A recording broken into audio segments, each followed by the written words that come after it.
पावसाळी कोरड्या वातावरणात जरा मला कोरड पडते घशाला, मला पाणी हवं. मला कुठं दिसत नव्हतं तांब्या भांडं, तिथे पाण्याच्या बाटल्या होत्या. म्हटलं कुठल्या तरी वेगळ्या सेवकांना सांगा, मी आहे ना, घर आपलंच आहे. मी त्यांना म्हटलं पण घरातल्या इतर मंडळींना पण काम करते. ही नम्रता फार दुर्मिळ आहे. आणि हा उपनगर शिक्षण मंडळाचा संस्कार.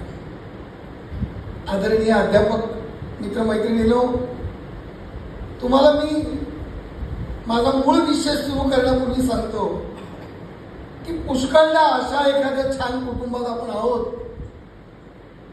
हे बाहेरच्या माणसाला अधिक कळतं, पण सतत इथेच राहिल्यामुळे तितकंच चटकन तितक्या पट्टीनं जाणवत नाही. पण मी मित्र म्हणून सांगू, भाग्य कळण्याचं पण भाग्य लागतं. आणि त्यामुळे ते भाग्य आपल्याला आहे, त्याचा आनंद या ठिकाणी मी व्यक्त करतो. आलो आणि या ठिकाणी वातानुकूलित सभागृह आतमध्ये शिरताना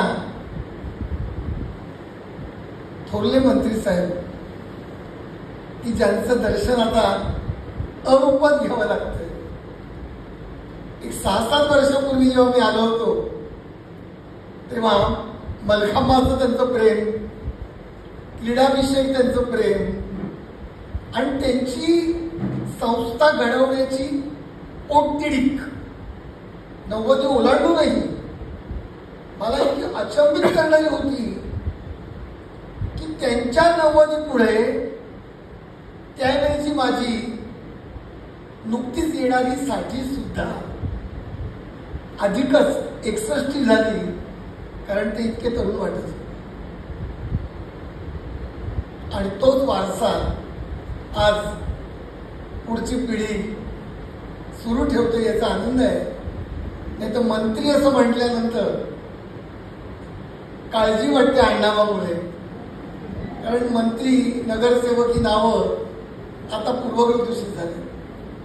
पण संजीव साहेब, तुम्ही दूरध्वनीवर पण मला बोलला, साधना मॅडम सुद्धा बोलल्या की आम्ही शाळेच्या पहिल्या दिवशीच्या आधीच्या दिवशी आम्ही हा उपक्रम करतोय.